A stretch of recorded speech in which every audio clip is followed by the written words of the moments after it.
அனைவருக்கும் வணக்கம். வேர்ல்டு சித்திரகுப்தர் சேனலுக்கு உங்களை அன்புடன் அழைக்கின்றோம். இன்றைய நாள் இனிதாய் அமைய ஸ்ரீ சித்திரகுப்தரை பிரார்த்திக்கின்றோம். சாணக்கியத்தனமாக செயல்படும் கும்பராசி அன்பர்களே, சூரியன் 3 இருப்பதால் குடும்பத்தில் புதிய நபர்களின் அறிமுகமும் மகிழ்ச்சியும் ஏற்படும். மனதிற்கு விருப்பமானவர்களின் ஆதரவு தெளிவினை ஏற்படுத்தும். செவ்வாய் ராசியில் இருப்பதால் எதிலும் முன்கோபமின்றி பொறுமையுடன் செயல்படவும். சித்திரை 9 முதல் செவ்வாய் 2 இருப்பதால் பூர்வீக சொத்துகளால் ஆதாயம் ஏற்படும். புதன் 2 இருப்பதால் கமிஷன் தொடர்பான துறைகளில் விவேகம் வேண்டும். இனம் புரியாத சில சிந்தனைகளால் தடுமாற்றம் சற்று ஏற்படும். சித்திரை 23 முதல் புதன் 3 இருப்பதால் ஆரோக்கியத்தில் முன்னேற்றம் உண்டாகும். சுக்கிரன் 2 இருப்பதால் மறைமுகமான திறமைகளை வெளிப்படுவதற்கான வாய்ப்புகள் கிடைக்கும்.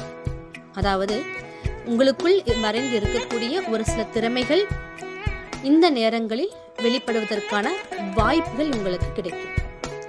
சித்திரை 12 முதல் சுக்கிரன் 3 இருப்பதால் தனிப்பட்ட கருத்துக்களை கூறுவதில் விவேகம் வேண்டும். கல்வியில் சில மாற்றமான சூழல் அமையும். குரு 3 இருப்பதால் போட்டித் தேர்வுகளில் சாதகமான முடிவு கிடைக்கும்.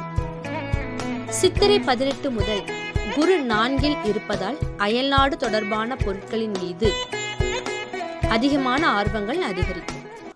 சனி ராசியில் இருப்பதால் கட்டுமான துறைகளில் சில ஏற்ற இறக்கமான சூழல் உண்டாகும்.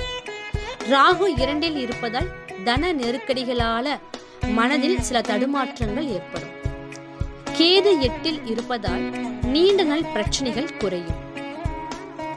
கோமாதாவை வழிபட முயற்சிகளில் வெற்றி கிடைக்கும்.